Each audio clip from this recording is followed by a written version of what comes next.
Hello friends, नमस्ते, अस्सलाम वालेकुम, सत श्री अकाल। जो भी आपको पसंद है कबूल कीजिए। चलते हैं आज की इंटरेस्टिंग रिएक्शन वीडियो की तरफ।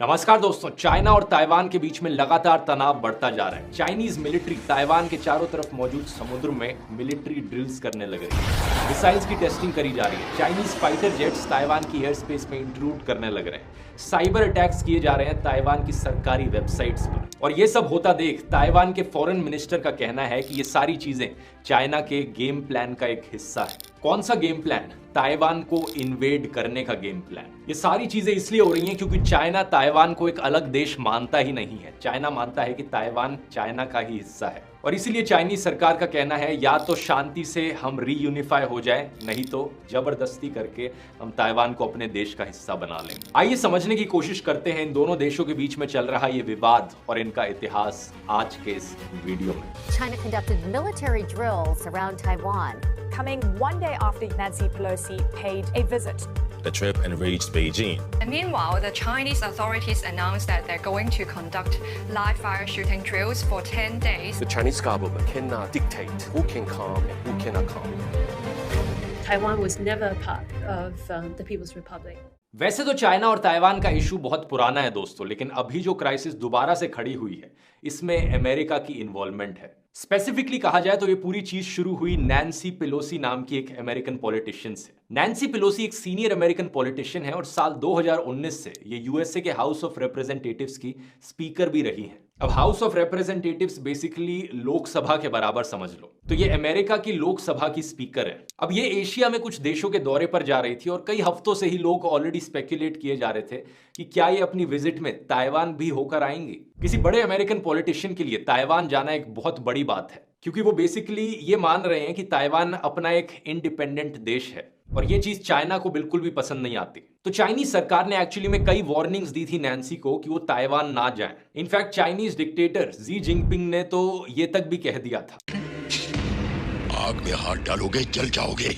मजाक नहीं कर रहा, एक्चुअली में यही चीज कही थी जी जिनपिंग ने। एक्चुअल शब्द थे उनके, those who play with fire will perish by it. It is hoped that the US will be clear-eyed about this. उन्होंने कहा कि अमेरिका वन चाइना की प्रिंसिपल को ऑनर करे, लेकिन नैन्सी पेलोसी इसके बावजूद भी ताइवान जाने का फैसला करती हैं। एक्चुअली आखिरी मोमेंट तक, जब तक वो ताइवान में लैंड नहीं कर गई थी, ये सारी चीज ऑफिशियली सीक्रेट रखी गई थी, किसी को नहीं पता था। 2 अगस्त देर रात को यूएस मिलिट्री विमान एक्चुअली में लैंड करता है ताइपाई में और जैसे ही चाइना तक इसकी खबर पहुंचती है बहुत गुस्सा आता है चाइनीज सरकार को। नैन्सी पेलोसी का ताइवान जाना एक बहुत बड़ी बात है क्योंकि पिछले 25 सालों में वो हाईएस्ट रैंकिंग अमेरिकन सरकार की ऑफिशियल रही है ताइवान जाने वाली। तो ताइवान में बहुत बड़े दिल से उनका स्वागत किया जा रहा था। ताइपाई 101 एक समय पर दुनिया की सबसे ऊंची बिल्डिंग हुआ करती थी।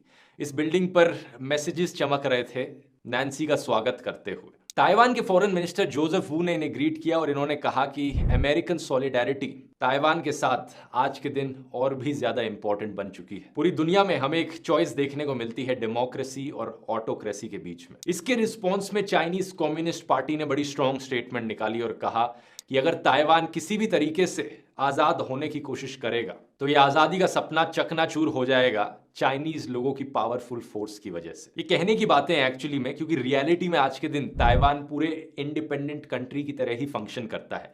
इनकी अपनी अलग सरकार है, अलग कॉन्स्टिट्यूशन है, अपनी अलग मिलिट्री है। बस बात इतनी है कि बाकी देश ज्यादा इतने एक्नॉलेज नहीं करते ताइवान को। चाइनीज सरकार को इतना गुस्सा आया ये होते देखकर कि इस घटना के कुछ ही घंटों बाद उन्होंने मिलिट्री ड्रिल्स की अनाउंसमेंट कर दी। अब ताइवान के इस नक्शे को देखिए। ताइवान एक्चुअली में एक आइलैंड है, कंप्लीटली सेपरेटेड है मेनलैंड चाइना से। अब ताइवान और चाइना के बीच में जो समुद्र है वहां पर जो मिड पॉइंट हुआ वहां पे एक मीडियन लाइन एग्जिस्ट करती है। ये सिंबॉलिक लाइन है, एक्चुअली में किसी ने लाइन ड्रॉ नहीं कर रखी है वहां पर, लेकिन अनऑफिशियली इसे एक तरीके से लाइन ऑफ कंट्रोल की तरह ट्रीट किया गया है पिछले कई सालों से। चाइना ने अपनी इन मिलिट्री ड्रिल्स के दौरान कई मिसाइल्स टेस्टिंग करी इस मीडियन लाइन को इंट्रूड करते हुए। बहुत से इनके नेवी के जहाज और विमान ताइवान के आइलैंड तक बहुत करीब पहुंच गए। वैसे यही चीजें चाइना इंडिया के साथ भी करता है, जो बॉर्डर है वहां पर कॉन्स्टेंटली इंट्रूजन्स करते रहता है। ताइवान ने रिस्पॉन्स में अपने नेवी के जहाजों को भेजा मीडियन लाइन तक चाइनीज मिलिट्री को भगाने के लिए। इसके सिर्फ 4 दिन बाद चाइनीज डिक्टेटर जी जिनपिंग कहते हैं कि वो चाहते हैं कि एक पीसफुल रीयूनिफिकेशन हो ताइवान का मेनलैंड चाइना के साथ। ये पहली बार नहीं है कि इन्होंने ऐसा कहा हो। साल 2019 में भी इन्होंने स्टेटमेंट्स दी थी कि ताइवान का चाइना के साथ रीयूनिफिकेशन इनएविटेबल है, कभी ना कभी तो होकर ही रहेगा, और अगर शांति से नहीं होएगा तो एज अ लास्ट ऑप्शन हम मिलिट्री फोर्स भी इस्तेमाल कर सकते हैं। ये सुनकर एक सवाल आपके मन में उठेगा, क्या ताइवान सही में चाइना का एक हिस्सा है? क्या हक बनता है चाइना का ताइवान डिमांड करने का? इसके लिए हमें थोड़ा इतिहास में जाना पड़ेगा इन दोनों देशों के। आज से कई हजारों साल पहले ताइवान की जमीन पर सबसे पहले सेटलर्स थे ऑस्ट्रोनेशियन ट्राइबल लोग। माना जाता है कि ये सदर्न चाइना के किसी हिस्से से आए थे, लेकिन इसके बाद चाइनीज रिकॉर्ड्स में पहली बार इस ताइवान के आइलैंड का मेंशन होता है साल 239 एडी में। एक कोई महाराजा थे उस टाइम पर जिन्होंने अपनी फोर्स को भेजा था इस एरिया को एक्सप्लोर करने के लिए। सुनने में बड़ा इनसिग्निफिकेंट सा फैक्ट लगेगा, लेकिन एक्चुअली में आज के दिन चाइनीज सरकार इसी फैक्ट को रेफर करती है और कहती है कि देखो, ये भी एक कारण है कि ताइवान आज के दिन क्यों चाइना का हिस्सा है। इतिहास में आगे आए तो साल 1624 से लेकर 1661 के बीच में ताइवान एक डच कॉलोनी बना रहा था। उसके बाद 1683 से लेकर 1895 तक चाइना की किंग डायनेस्टी इसको एडमिनिस्टर करती थी। इसी समय के बीच बहुत से माइग्रेंट्स एक्चुअली में मेनलैंड चाइना से आकर यहाँ पर रहने लगे। ये ज्यादातर लोग होक्लो चाइनीज थे, एक फूकियन प्रोविंस है, वहां से आए थे ये। तो इन्हीं लोगों के जो डिसेंडेंट्स हैं आज के दिन ताइवान में लार्जेस्ट डेमोग्राफिक ग्रुप है। साल 1895 में पहली सीनो जापानीज वॉर हुई और जापान इस जंग को जीत गया, जिसकी वजह से ताइवान पूरी टेरिटरी एक्चुअली में जापान के पास चली गई। साल 1912 में एक्चुअली में किंग डायनेस्टी को ओवरथ्रो कर दिया गया जब चाइना में एक सिन्हाई रेवोल्यूशन हुई थी। उसके बाद मेनलैंड चाइना में रिपब्लिक ऑफ चाइना एस्टेब्लिश किया गया, लेकिन ताइवान इस समय में जापान का ही हिस्सा था। ये सिर्फ वर्ल्ड वॉर 2 के बाद ही था कि जापान वर्ल्ड वॉर 2 को हारा और ताइवान की टेरिटरी को इन्हें छोड़ना पड़ा। जैसा कि हम सब जानते हैं, एलाइज ने इस सेकेंड वर्ल्ड वॉर को जीता, यूएसए, यूके और उसमें चाइना भी इंक्लूडेड था। तो रिपब्लिक ऑफ चाइना को एक्चुअली में कंट्रोल दिया गया ताइवान के एरिया का, और ये यूएस और यूके की सहमति से ही दिया गया। लेकिन फिर फरवरी 1947 में एंटी गवर्नमेंट प्रोटेस्ट देखने को मिलते हैं ताइवान में, और चाइनीज सरकार बड़े ही खूंखार तरीके से एक मैसेकर करती है। 28 फरवरी 1947 हजारों सिविलियंस को मारा जाता है। बेसिकली इसे आप जलियांवाला बाग से कंपेयर कर सकते हो। एस्टिमेट किया जाता है 18,000 से लेकर 28,000 के बीच में लोग मारे गए। ताइवान के इतिहास में इस इंसिडेंट को 228 इंसिडेंट करके भी जाना जाता है और बड़ा इंपॉर्टेंट है इनकी हिस्ट्री में ये। अगले 2 सालों में एक सिविल वॉर देखने को मिलती है मेनलैंड चाइना में,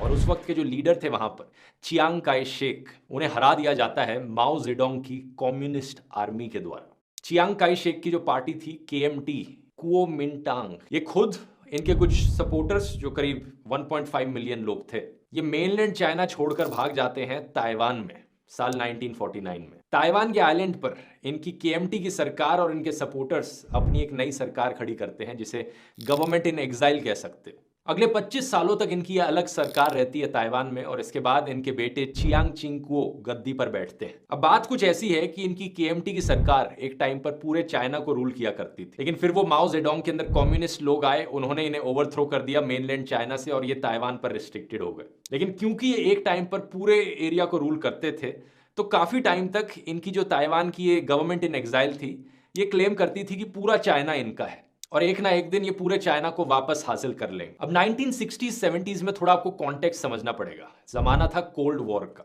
एक तरफ यूएसए, दूसरी तरफ Soviet union. America capitalist, Soviet union communist, और मेनलैंड चाइना में जीत किसकी हुई थी? माओ जेडोंग की कम्युनिस्ट सरकार की। तो ऑब्वियसली अमेरिका माओ जेडोंग की कम्युनिस्ट सरकार के अगेंस्ट था। इसी रीजन से यूनाइटेड नेशंस में एक्चुअली में ताइवान में जो सरकार थी, चियांग की ROC, उसे माना जाता था एज द रियल चाइना। तो चाइना की जो सीट थी यूनाइटेड नेशंस के सिक्योरिटी काउंसिल में, वो ताइवान की सरकार को मिली हुई थी, और ज्यादातर वेस्टर्न कंट्रीज उस समय पर ताइवान को ही असली चाइनीज सरकार मानते थे। लेकिन 1970s तक आते आते कुछ देशों ने आर्ग्यू करना शुरू किया कि ताइवान की सरकार सिर्फ इस छोटे से आइलैंड को कंट्रोल करके रखती है, हम इन्हें कैसे कह सकते हैं कि ये पूरे चाइना को रिप्रेजेंट करती है। कितने 100 मिलियन लोग वहां पर रहने लग रहे हैं मेनलैंड चाइना में, ये एक आइलैंड पर बैठी सरकार कैसे सबको कंट्रोल कर पाएगी? अनरियलिस्टिक है ये। तो साल 1971 में यूनाइटेड नेशंस ने अपना डिसीजन स्विच कर दिया, अदला बदली हो गई यहाँ पर। उन्होंने कहा अब बीजिंग में जो बैठी चाइनीज सरकार है, माओ जेडोंग की जो कम्युनिस्ट सरकार है, वही असली चाइनीज सरकार है, और ताइवान में बैठी है जो ROC सरकार है, धक्का मार के बाहर निकालो इन्हें। माओ जेडोंग की मौत हो जाती है साल 1976 में, और अगले जो इनके रूलर आते हैं डेंग जियाओपिंग, वो थोड़े और ओपन हार्टेड होते हैं। साल 1978 में वो इकोनॉमिक रिफॉर्म्स करते हैं अपने देश में। चाइना अपनी इकोनॉमी को खोलने लग जाता है बाकी दुनिया के लिए। अमेरिका को लगता है कि कम्युनिज्म वहां से अब धीरे धीरे खत्म ही हो जाएगा, इसलिए 1979 में वो ऑफिशियली डिप्लोमेटिक टाइज बना लेते हैं चाइनीज सरकार के साथ। अब बात कुछ ऐसी है कि चाइना में बैठी जो सरकार है वो भी पूरे चाइना को क्लेम करती है, यानी कहती है कि ताइवान भी एक्चुअली में चाइना का हिस्सा है, उन्हीं के कंट्रोल में आना चाहिए। इसलिए बाकी जो देश हैं वो धीरे धीरे ताइवान को रेकग्नाइज करने से मना कर देते हैं कि ये एक सेपरेट कंट्री नहीं है, इसे चाइना का ही हिस्सा मानो। तो जैसे जैसे समय बीतता गया और कम देश ताइवान को as an independent country recognise करने लगे और आज के दिन सिर्फ 15 देश एक्चुअली में कहते हैं कि ताइवान एक इंडिपेंडेंट कंट्री है। वैसे 1949 से लेकर 1987 के बीच में जो समय बीता उसे व्हाइट टेरर का नाम दिया जाता है। 1 लाख से ज्यादा लोगों को पॉलिटिकल रीजंस के लिए जेल में डाला गया, 1000 से ज्यादा लोगों को मार दिया गया। एक तरफ थे चाइनीज डिक्टेटर माओ जेडोंग जो लोगों को सिर्फ एंटी कम्युनिस्ट होने के लिए मार डालते थे। उन्हें अगर शक भी हो कि ये इंसान एंटी कम्युनिस्ट था तो सीधा मार दिया जाता था उन्हें। दूसरी तरफ थे ताइवान के डिक्टेटर चियांग काई शेक। इनके खिलाफ भी जो खड़ा होता उनकी आवाज दबा दी जाती और उन्हें कम्युनिस्ट सिंपैथाइजर बुलाया जाता। ये दोनों डिक्टेटर थे, एक डिक्टेटर लोगों को एंटी कम्युनिस्ट होने के लिए मार देता तो दूसरा डिक्टेटर लोगों को कम्युनिस्ट होने के लिए मार देता। लेकिन ताइवान में एक ऐसी चीज हुई जो चाइना में नहीं हो पाई, डेमोक्रेसी की ग्रोथ। डिक्टेटर चियांग चिंग हुओ के गुजर जाने के बाद साल 1988 में ताइवान के नए प्रेसिडेंट बने ली टेंग हुई और ये अपनी तरफ से कॉन्स्टिट्यूशनल चेंजेस लेकर आए। इन्हें ताइवान का फादर ऑफ डेमोक्रेसी कहा जाता है। इन्होंने कहा बहुत हुई डिक्टेटरशिप, अब से जनता की सुनी जाएगी। इवेंचुअली जाकर साल 2000 में इलेक्शंस हुई और देश में पहले नॉन केएमटी प्रेसिडेंट बने चेन शुई बियान। इसी समय के बीच चाइना में भी डेमोक्रेसी लाने की कोशिश करी गई थी। साल 1989 वो साल था जब चाइना सबसे करीब पहुंच गया था डेमोक्रेसी लाने के। सड़कों पर हजारों स्टूडेंट्स उतरे प्रोटेस्ट करने के लिए, अपनी आजादी की मांग करने के लिए, लेकिन कम्युनिस्ट सरकार के अंदर चाइनीज मिलिट्री ने ओपन फायर कर दिया उनको। The noise of gunfire rose from all over the center of Peking. It was unremitting. हजारों को अरेस्ट किया गया, रेवोल्यूशन को दबाने की कोशिश करी गई। इसी बीच एक बड़ी फेमस फोटो जो आज के दिन तक भी जानी जाती है। बीजिंग में एक जगह है टियानआनमेन स्क्वायर। प्रोटेस्ट यहां पर होने लग रहे थे। चाइनीज सरकार टैंकों को लेकर आई प्रोटेस्ट को रोकने के लिए और एक बहादुर इंसान टैंकों के सामने अकेला जाकर खड़ा हो गया उन्हें रोकने के लिए। आज तक कोई नहीं जानता कि ये इंसान था कौन, वैसे किसने इतनी हिम्मत दिखाई कि टैंकों की लाइनों के सामने अकेला खड़ा हो गया। ये पता होने के बाद कि चाइनीज सरकार ने ओपन फायर कर दिया स्टूडेंट्स, गोलियां चलाई हैं खुले में। हम ये भी नहीं जानते कि एक्चुअली में इस इंसान के साथ बाद में हुआ क्या, लेकिन ये इतनी आइकॉनिक फोटो बन गई है कि आज के दिन इसे एक रेवोल्यूशन का सिंबल माना जाता है। और एक इंटरेस्टिंग फैक्ट यहाँ पर, अगर आप इस इंसिडेंट के बारे में या इस फोटो को आप सर्च करने की कोशिश करोगे किसी भी चाइनीज सोशल मीडिया वेबसाइट पर, आपको कुछ भी नहीं मिलेगा, क्योंकि कम्युनिस्ट सरकार वहां पर इन सारी चीजों को बिल्कुल दबा कर रखती है। चाइना में किसी को इस इंसिडेंट के बारे में मेंशन करना तक अलाउड नहीं है। इस फोटो को तो देखना भूल जाओ। थैंकफुली बाकी दुनिया में डेमोक्रेसी है जिसकी वजह से हमें इसके बारे में आज तक पता है। तो किसी दिन चाइना में अगर डेमोक्रेसी आएगी तो वहां के लोगों को भी इसके बारे में बताया जा सकता है। तो साल 2000 में जब ताइवान में डेमोक्रेसी आ चुकी थी और चाइना में कम्युनिस्ट सरकार ही रूल कर रही थी, चाइना ने ताइवान को कहा क्यों ना हम 1 कंट्री 2 सिस्टम्स के अंदर काम करें। तुम हमारे देश का हिस्सा बन जाओ, लेकिन तुम अलग से इंडिपेंडेंटली काम कर सकते हो, हम तुम्हें सिग्निफिकेंट ऑटोनॉमी देंगे। ताइवान ने इस ऑफर को रिजेक्ट कर दिया। साल 2000 में एक्चुअली में चेन शुई बियान ने ओपनली कहा, उनकी पार्टी कहती है हम कंप्लीट इंडिपेंडेंस चाहते हैं चाइना से, हम उनसे बिल्कुल एसोसिएटेड नहीं रहना चाहते। केएमटी पार्टी आज के दिन तक चाहती है कि चाइना के साथ वापस रीयूनिफाई किया जाए, लेकिन साल 2016 में डीपीपी डेमोक्रेटिक प्रोग्रेसिव पार्टी की जीत हो जाती है और नई प्रेसिडेंट बन जाती है ताइवान की साई इंग वेन। इन्हें एक बहुत ही अच्छा और प्रोग्रेसिव प्रेसिडेंट माना जाता है। इसी रीजन से साल 2020 में ये सेकंड टर्म के लिए री इलेक्ट हो जाती है। लेकिन एक सवाल अब आपके मन में आएगा ये पूरी कहानी और इतिहास सुनकर। मान लिया एक टाइम पर चाइना ताइवान को अपना हिस्सा बनाना चाहता था, ताइवान चाइना को अपना हिस्सा बनाना चाहता था, लेकिन जनता का क्या, ताइवान में रहने वाले जो लोग हैं उनका क्या ओपिनियन है, क्योंकि वही सबसे ज्यादा मैटर करता है देखा जाए तो जो लेटेस्ट सर्वेस किए गए हैं उनके अकॉर्डिंग एक्चुअली में 64% ताइवानीज लोग अपने आप को एज ताइवानीज ही आइडेंटिफाई करते हैं। 30.4% लोग ताइवान में अपने आप को चाइनीज और एज ताइवानीज दोनों देखते हैं और सिर्फ 2.4% लोग ताइवान में अपने आप को एज चाइनीज देखते हैं। 10% से भी कम लोग ताइवान में एक्चुअली में यूनिफिकेशन चाहते हैं चाइना के साथ। तो मेरी राय में तो कोई तुक ही नहीं बनता यहाँ पर। दोनों देशों का इतिहास साल 1950s के बाद अलग अलग मोड़ पर निकल गया था। एक जगह कम्युनिस्ट रेवोल्यूशन देखने को मिली, दूसरी जगह पर डेमोक्रेटिक रिफॉर्म्स देखने को मिले। जब दोनों देशों की सोच इतनी अलग है एक दूसरे से, एक जगह पर आज भी डिक्टेटरशिप देखने को मिलती है, कोई आजादी नहीं है लोगों को, दूसरी तरफ फुल डेमोक्रेसी है। ताइवान की डेमोक्रेटिक रैंक आज के दिन एक्चुअली में बहुत अच्छी है, दुनिया में 32nd रैंक पर है और एशिया में 3rd नंबर पर है। इंडिया जैसे देशों में जहां पर मीडिया बिका हुआ है और बाकी और पिलर्स ढंग से काम नहीं करते हैं डेमोक्रेसी के, इंडिया को फ्लॉड डेमोक्रेसी कंसिडर किया जाता है। ताइवान को आज के दिन फुल डेमोक्रेसी माना जाता है। अब अमेरिका की बात करें तो जैसा मैंने बताया 1970s में अमेरिका का जो स्टांस था वो बदल सा गया था। यूएसए ने अपने रिलेशंस बनाने शुरू कर दिए थे कम्युनिस्ट चाइना के साथ, लेकिन रियलिटी में देखा जाए तो अमेरिका ने दोनों देशों से स्ट्रेटेजिकली अपनी दूरी बनाकर रखी थी। 1979 में ही यूएस में एक लेजिस्लेशन पास करी गई थी, अगर चाइना कभी भी ताइवान को इन्वेड करने की कोशिश करता है तो अमेरिकन फोर्सेस पहुंच जाएंगी ताइवान की मदद करने। पिछले कुछ सालों में अमेरिका का स्टांस वापस से ताइवान के फेवर में ज्यादा होता गया है और चाइना के अगेंस्ट होता गया है। अमेरिकन प्रेसिडेंट जो बाइडेन ने रिसेंटली कहा था, अमेरिका वन चाइना पॉलिसी में बिलीव करता है। ये मानता है कि एक ही चाइनीज सरकार है, लेकिन इसके बावजूद भी अगर ताइवान को जबरदस्ती करके छीनने की कोशिश करी गई, मिलिट्री का इस्तेमाल करके इन्वेड करने की कोशिश करी गई चाइनीज सरकार के द्वारा, यह सही नहीं हो। जब बाइडेन ने ऐसा कहा तो चाइनीज फॉरेन मिनिस्ट्री का जवाब आया कि बाइडेन हमारे इंटरनल मैटर से दूर रहे, ये हमारा चाइना का इंटरनल मैटर है। अब कई दशकों से जापान देश भी एक्चुअली में चाइना ताइवान के इशू को लेकर थोड़ा सा दूर ही रहा है। जापान को लगता है कि ये काफी पॉलिटिकली सेंसिटिव मैटर है, इस पर पब्लिकली बोलना नहीं चाहिए। लेकिन पिछले साल जून के महीने में जापान के जो स्टेट मिनिस्टर फॉर डिफेंस हैं, उन्होंने कहा कि एक्चुअली में ताइवान को हमें प्रोटेक्ट करना होगा क्योंकि ताइवान एक डेमोक्रेटिक कंट्री है। अगर चाइना ताइवान पर हमला बोल देता है तो जापान भी अमेरिका के साथ जुड़ जाएगा ताइवान को डिफेंड करने के लिए। अब यहाँ पर यह मेंशन करना इंटरेस्टिंग है कि अमेरिका अनऑफिशियल रिलेशंस बनाकर रखता है ताइवान के साथ। अमेरिका अपने हथियार ताइवान को बेचता है under the Taiwan relations act, ताकि ताइवान अपने आप को डिफेंड कर पाए। लेकिन साथ ही साथ अमेरिका ने यह भी कहा है कि वो ताइवान के इंडिपेंडेंस को सपोर्ट नहीं करता। ये चीज एक हफ्ते पहले ही यूएस के जो नेशनल सिक्योरिटी कोऑर्डिनेटर थे, उन्होंने भी दोहराई थी। तो अमेरिका का स्टांस सुनने में काफी कंफ्यूजिंग लगेगा, लेकिन बड़ा सिंपल है देखा जाए तो। अमेरिका मानता है कि एक चाइना है, पीसफुल रीयूनिफिकेशन को सपोर्ट करता है, लेकिन अगर ताइवान पर मिलिट्री का इस्तेमाल करके हमला किया जाएगा, जबरदस्ती छीनने की कोशिश करी जाएगी ताइवान को, तो यूएस यहां पर इंटरवीन करेगा अपनी मिलिट्री का इस्तेमाल करके। लेकिन अगर नैन्सी पेलोसी की बात करें तो इनका स्टांस और भी ज्यादा क्लियर कट रहा है। आज से 31 साल पहले 1991 में तियाननमेन स्क्वायर के इंसिडेंट को लेकर नैन्सी पेलोसी ने चाइनीज सरकार को झटका दिया था एक व्हाइट फ्लावर से। इस हिस्टोरिक घटना के सिर्फ 2 साल बाद नैन्सी पेलोसी चाइना गई। चाइना में जाकर उन्होंने तियाननमेन स्क्वायर के पास एक मॉन्यूमेंट था, वहां पर एक सफेद फूल एज अ सिंबल रखा और ह्यूमन राइट्स मिशन को डिस्क्राइब किया। उन्होंने एक छोटा सा ब्लैक बैनर भी दिखाया जिस पर लिखा था to those who died for democracy in China. फिर साल 2010 में वो ओस्लो तक गई थी नोबेल पीस प्राइज देने एक चाइनीज सरकार के खिलाफ खड़े हुए रेवोल्यूशनरी को, लियो सियाओबो। फिर 9 साल बाद वॉशिंगटन डीसी में एक रैली चल रही थी, इन्होंने टैंक मैन के स्टैचू को अनवील किया दुनिया के सामने। वही अनजान प्रो डेमोक्रेसी प्रोटेस्टर जो रेवोल्यूशन का एक सिंबल है। इतना ही नहीं बल्कि तिब्बत में जो होने लग रहा है बुद्धिस्ट के साथ, उइगर में जो होने लग रहा है मुस्लिम्स के साथ और हांगकांग में जो होने लग रहा है जनता के साथ, इन चीजों को लेकर भी इन्होंने अपनी आवाज उठाई थी। साल 2019 में यूएसए ने Hong Kong human rights and democracy act पास किया। 2020 में Uyghur human rights policy act इन्होंने व्हाइट हाउस में भेजा और साइन किया। आज के दिन एक चीज तो पक्की है कि यूएस और चाइना के रिलेशंस ऑल टाइम लो हैं। लेकिन एक सवाल यहां पर अभी भी बचता है, चाइनीज सरकार इतनी क्यों ऑब्सेस्ड है ताइवान को लेकर? एक छोटा सा आइलैंड ही तो है, जाने दे उससे, क्यों यहां पर और कंट्रोवर्सी खड़ी करनी है, जंग का खतरा बनाना है? इसका जवाब छुपा है दोस्तों एक इंसान में, शी जिनपिंग।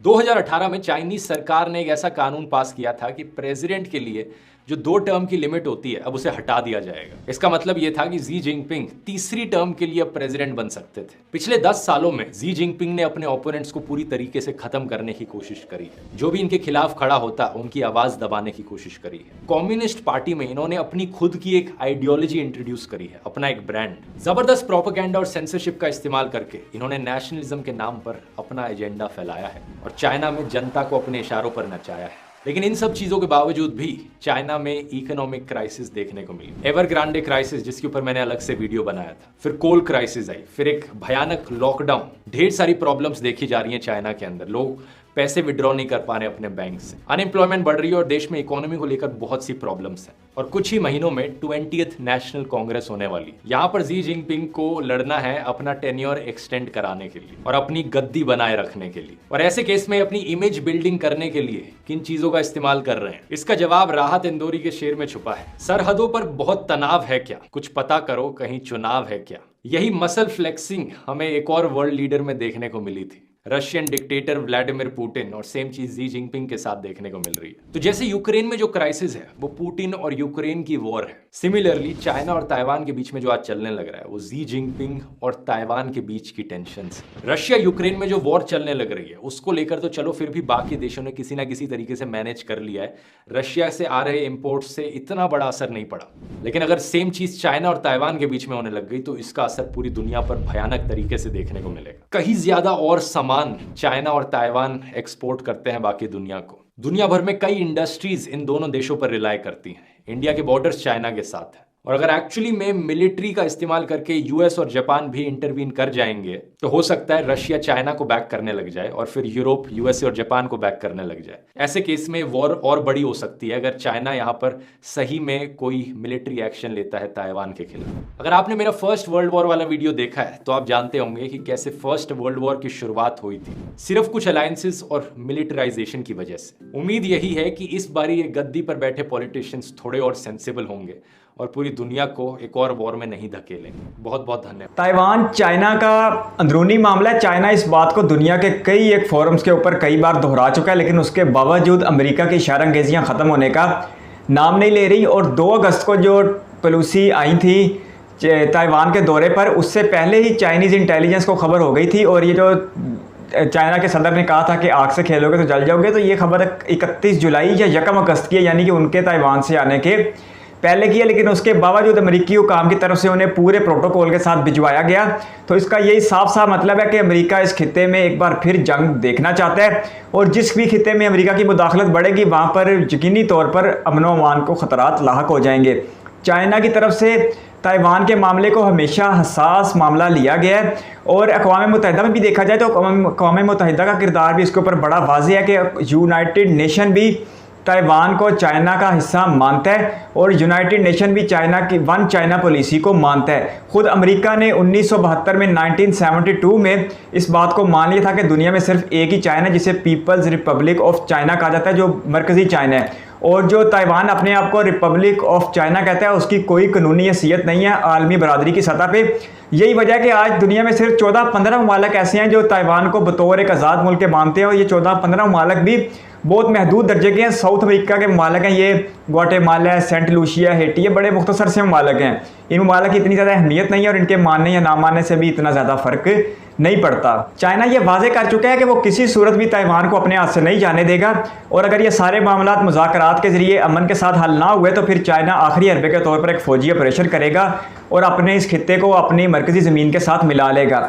इसमें दरअसल जब कम्युनिस्ट की हुकूमत आई थी चाइना में 1949 में, उस वक्त जो चाइना की पहले वाली हुकूमत थी वो फ़रार होकर ताइवान में आ गई थी और वहाँ पर आकर उन्होंने ऐलान कर दिया था कि ताइवान की हुकूमत भी चाइना की है और जो मरकज़ी चाइना है उसकी हुकूमत भी ताइवान के ज़ेर इंतज़ाम है। लेकिन दुनिया में बिल्कुल ये बेलॉजिक सी बात मानी गई, इसकी कोई लॉजिक ही नहीं थी क्योंकि छोटा सा खित्ता है ताइवान, वो इतने बड़े मरकज़ी चाइना को कंट्रोल नहीं कर सकता। यही वजह है कि दुनिया भी आज बीजिंग की हुकूमत को चाइना की हकीकत की गवर्नमेंट मानती है। ताइवान चाइना के लिए जियोग्राफी के लिहाज से भी बहुत ज़्यादा अहम है और ये सिर्फ एक आइसलैंड नहीं है, चाइना के लिए ये एक बका की ज़मानत है।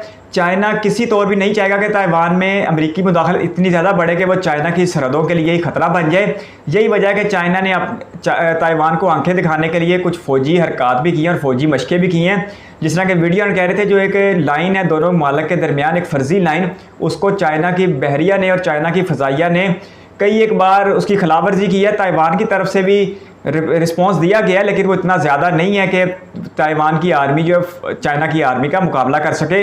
चाहे तो उनके साथ अमेरिका आके खड़ा हो जाए, चाहे उनके साथ जापान आके खड़ा हो जाए, अगर कल को चाइना ताइवान के ऊपर हमला करता है तो बिल आखिर ताइवान को ये जंग बिल्कुल अकेले लड़नी पड़ेगी, बिल्कुल इसी तरह जिस तरह आज यूक्रेन अपने हिस्से की जंग बिल्कुल अकेला लड़ रहा है। और जिस तरह वीडियो में कह रहे थे कि अमेरिकी सदर जो बाइडन ने कहा है कि अगर चाइना ने ताकत का इस्तेमाल किया तो फिर अमेरिका अपनी फ़ौजें भेज देगा। अमेरिका ने यही फ़ौजें भेजने का वादा यूक्रेन में भी किया था, लेकिन जो ही रशिया ने हमला किया तो अमेरिका वहाँ से निकल बाहर गया और कहा कि अगर हमने फ़ौजें भेजी तो फिर तीसरी आलमी जंग शुरू हो जाएगी। जहाँ भी ऐसा कुछ नहीं होने वाला। अमेरिका सिर्फ चाइना को ख़राब करने के लिए और चाइना के ऊपर अपनी फ़ौजी सरगर्मियों का असर बढ़ाने के लिए ताइवान के ऊपर असरअंदाज हो रहा है और ताइवान में हुकूमतों की हमायत कर रहा है। दूसरी तरफ अमेरिका के मकासद बिल्कुल सिर्फ और सिर्फ एंटी चाइनीज़ हैं। अमेरिका को ताइवान की सालमियत से कोई गर्ज नहीं है। अमेरिका किसी हद तक ताइवान पे डिपेंडेड है अपनी आईसी चिप्स को लेके, उसकी कई एक टेक कंपनियां ताइवान पे डिपेंडेड है, लेकिन इसका मतलब ये हरगिज़ नहीं है कि अमेरिका ताइवान को बचाने के लिए अपनी फ़ौजों को उतार देगा और चाइना के साथ मुकाबला करेगा। ऐसा बिल्कुल भी नहीं होने वाला। दफाई तौर पर चाइना इस खित्ते में बहुत ज़्यादा मजबूत है और अमेरिकी अफवाज बाहर से आकर किसी तौर भी चाइना की अफवाज का मुकाबला नहीं कर सकती। और एक ऐसे वक्त में जब अमेरिका दुनिया के कई महाजों में बुरी तरह नाकाम हो चुका है और अमेरिका की वो वैल्यू भी नहीं रही, तो इस मौके पर अमेरिका खुद को अपने एक ऐसी जंग में उलझा के बिल्कुल भी खाक नहीं चाटेगा जो वो पहले अफगानिस्तान में और यूक्रेन में चाट चुका है। Nancy Pelosi speaker of the representatives हैं और 1995 के बाद किसी भी अमेरिकी सियासतदान का इतने बड़े लेवल पर ये ताइवान का पहला दौरा है। तो इस मामले में जो बाइडेन इंतजामिया को होशमंदी के नाखुन लेने चाहिए थे। और अगर चाइना की तरफ से वाज़ेह किया जा रहा था कि चाइना इस दौरे को एक चैलेंज के तौर पे कबूल करेगा, एक ख़तरे के तौर पे कबूल करेगा, तो जो बाइडेन इंतजामिया को इस पर होशमंदी के नाखुन लेने चाहिए। अमेरिका ने आज तक वन चाइना पॉलिसी को तस्लीम किया है 1972 से लेकर। अगर इतनी बात है तो अमेरिका ताइवान को एक आज़ाद मुल्क के तौर पर तस्लीम कर ले और अपने इत्तेहादियों को भी कहे कि ताइवान को बतौर मुल्क तस्लीम करो, ताकि चाइना को भी खुल के जंग लड़ने का मौका मिल सके। लेकिन दूसरी तरफ अमेरिका उस तरफ भी नहीं आ रहा। ताइवान को चाइना का हिस्सा भी मानता है लेकिन ताइवान को आज़ाद भी नहीं होने दे रहा और वो चाहता है कि ताइवान बिल्कुल अलग भी रहे ताकि किसी तरह अमेरिकी मुदाखलत इस खित्ते में रहे और चाइना के लिए ख़तरा बना जा सके। लेकिन चाइना बिल्कुल भी इस मामले को ज़ीरो टॉलरेंस रखता है इस मामले में और चाइना बिल्कुल भी इस मामले में मुदाखलत बर्दाश्त नहीं करेगा। तो अमेरिका को होशमंदी के नाखुन लेने चाहिए और दुनिया के इस खित्ते को जंग से बाज रखने के लिए चुप करके ताइवान को उसके हाल पे छोड़ देना चाहिए। ताइवान चाइना का अंदरूनी मसला है, आज नहीं तो कल चाइना ने ताइवान को हासिल करके रहना है। ये दुनिया की तारीख रही है कि जब भी कोई ताकतवर अपने ताकत के अरूज पे होता है तो वो अपने कमज़ोर को दबा के रहता है और उसे दुनिया की कोई ताकत भी नहीं रोक सकती। हमने देखा है कि अमेरिका ने एक एक करके जिस तरह कई ममालिक का बेड़ा गर्क किया है, उस वक्त अमेरिका को रोकने वाला भी कोई नहीं था। और आज चाइना जिस तरह बेलगाम होकर ताइवान के ऊपर चढ़ दौड़ा है तो आज चाइना को रोकने वाला भी कोई नहीं है। ये फ़ौजें भेज देंगे, इमदाद कर देंगे, फलां कर देंगे, ये सिर्फ करने की बातें होती हैं और जब जंग शुरू होती है तो फिर अपने हिस्से की जंग खुद लड़ना पड़ती है। तो अमेरिका पहले ही यूक्रेन को एक जंग में उलझा के दुनिया को इसकी आग में झोंक चुका है। अमेरिका मेहरबानी करे और इस खित्ते को जंग से दूर रखे। जिस तरह यूक्रेन की जंग के बाद पूरी दुनिया महंगाई की लपेट में गई है और कहत की लपेट में गई है, इसी तरह अगर ताइवान में कोई ऐसी जंग शुरू हो जाती है तो फिर दुनिया भी मुख्तलिफ क्राइसिस का हिस्सा बन जाएगी और दुनिया के मईशतों को नाकाबिले तलाफ़ी नुकसान पहुंचेगा। इसलिए अमेरिका को होशमंदी के नाखुन लेने चाहिए और दुनिया के निज़ाम को चल लेना चाहिए और चाइना जैसे ममालिक के साथ बिल्कुल भी टक्कर नहीं लेनी चाहिए, क्योंकि आने वाले वक्त में चाइना जिस तेज़ी के साथ डिफेंस को मजबूत कर रहा है वो किसी भी तौर किसी भी मुल्क के साथ लड़ने की सलाहियत रखता है। और अमेरिका को इस बात का मुकम्मल इदराक भी है कि चाइना इस वक्त रशिया को अपने साथ मिला चुका है।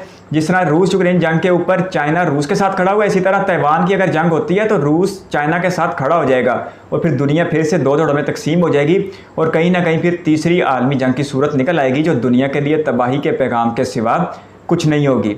आपके कीमती वक्त का शुक्रिया। इस वीडियो को यहाँ तक देखने के लिए बहुत सारा धन्यवाद। चैनल को सब्सक्राइब करते हुए बेल आइकन प्रेस कर लें। बहुत जल्द एक और इंटरेस्टिंग रिएक्शन वीडियो के साथ मिलेंगे। तब तक के लिए अपना बहुत सारा ख्याल रखिएगा। बाय।